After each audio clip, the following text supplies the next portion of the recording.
suatu kehormatan kami ditunjuk sebagai tempat simulasi pertama di seluruh Indonesia. Semoga simulasi dan alur pelayanan yang sudah kami buat menjadi acuan seluruh vaskes kesehatan di seluruh Indonesia untuk melakukan imunisasi vaksin COVID-19. Dilakukan cuci tangan untuk protokol kesehatan yang harus dijalankan, diukur suhunya, suhu yang maksimal adalah 37,3. Kemudian mereka diarahkan untuk duduk di tempat pendaftaran. Di tempat duduk pendaftaran itu mereka juga bisa mengisi aplikasi bila mereka belum mengisi aplikasi Peduli Lindungi, serta menyetujui bahwa mereka bisa melakukan atau setuju dilakukan imunisasi vaksin COVID. Setelah itu mereka akan dipanggil oleh meja 1, di mana meja 1 itu akan divalidasi sesuai atau tidak KTP-nya dengan registrasi yang sudah sebelumnya mereka lakukan. Setelah divalidasi datanya, mereka ke meja 2. Meja 2 ini adalah dilakukan screening, pemeriksaan vital sign, yaitu pengecekan tekanan darah dan screening penyakit komorbid. Setelah mereka lulus atau dinyatakan bisa untuk dilakukan vaksinasi, mereka menuju ke ruang 3, meja 3 untuk dilakukan vaksinasi, dan di situ kurang dari 5 menit mereka dilakukan penyuntikan. Setelah penyuntikan, mereka akan menuju ke ruangan observasi. Selama di ruangan observasi itu, mereka akan dipantau selama 30 menit, ada gejala atau tidak. Apabila ada gejala, mereka akan bisa menuju ruangan KIPI, di mana di ruangan KIPI itu sudah standby dokter yang siap untuk menangani apabila ada masalah pasca imunisasi.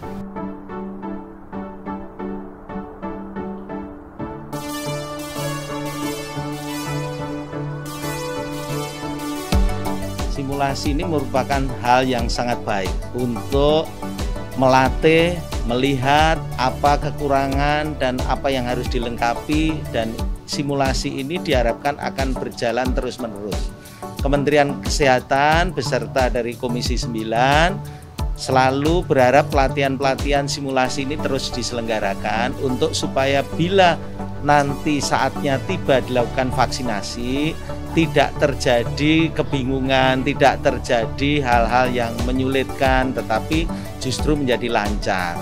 Sehingga apa yang menjadi tujuan vaksinasi ini bisa tercapai dengan baik, tanpa harus terjadi kendala-kendala yang sulit. Tetapi semua bisa diatasi dengan cara melakukan simulasi-simulasi, sehingga kekurangan-kekurangan yang mungkin timbul sudah bisa dilengkapi jauh-jauh hari. Pagi hari ini saya datang ke Puskesmas di Kota Bogor ini, Puskesmas Tanah Sareal di Kota Bogor, karena kemarin saya mendengar bahwa di Puskesmas ini akan diadakan simulasi untuk vaksinasi. Dan karena memang saya tinggal di sini sehingga saya mampir ke Puskesmas Tanah Sareal ini. Yang pertama mengenai vaksin terlebih dahulu. Kita berharap vaksin ini datang di akhir bulan November ini, tapi kita ingin berusaha. Tapi kalau tidak bisa berarti yang masuk ke bulan Desember. Baik itu dalam bentuk vaksin jadi maupun dalam bentuk nantinya bahan baku yang akan diolah di Bio Farma. Kemudian yang kedua, semua vaksin yang kita pakai itu harus masuk dalam listnya WHO. Ini wajib. Harus masuk ke listnya WHO. Kemudian setelah vaksin masuk ke Indonesia, kita terima, itu masih ada tahapan lagi, tidak bisa langsung disuntikkan. Masih ada tahapan lagi di BP POM. Karena kita memerlukan emergency use authorization dari sana. Sehingga tahapan itu memerlukan waktu, mungkin antara kurang lebih 3 mingguan. Setelah mendapatkan izin dari BW POM baru kita lakukan vaksinasi. Kaidah-kaidah saintifik, kaidah-kaidah ilmiah ini juga saya sudah sampaikan wajib diikuti. Kita ingin keselamatan, keamanan masyarakat itu harus betul-betul diberikan tempat yang paling tinggi.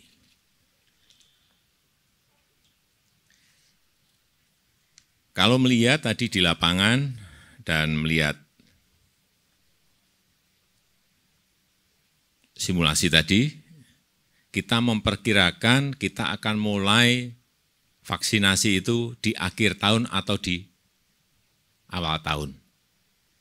Akhir tahun 2020 atau di awal tahun 2021. Karena memang proses persiapannya itu tidak hanya menerima vaksin kemudian langsung disuntikkan. Kita juga harus menyiapkan distribusi ke seluruh tanah air. Ini yang tidak mudah. Mendistribusikan vaksin itu tidak mudah. Ini bukan barang seperti barang-barang yang lain. Memerlukan cold chain, kedinginan dengan derajat tertentu.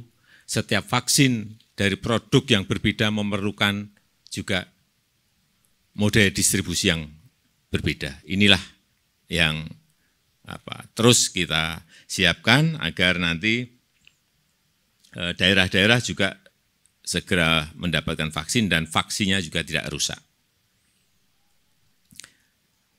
Kemudian siapa yang akan divaksin terlebih dahulu? Yang akan divaksin pertama adalah nanti tenaga kesehatan, baik itu dokter, para perawat, dan juga tenaga medis, para medis yang ada. Itu yang diberikan prioritas.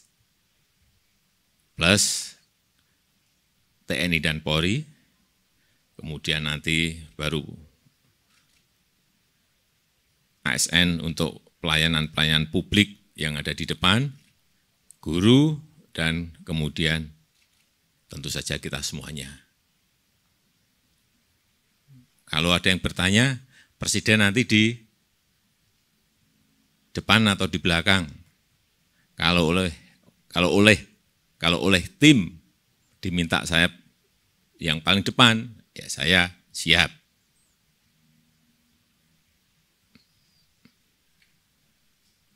Saya rasa itu yang bisa saya sampaikan pada kesempatan yang baik ini.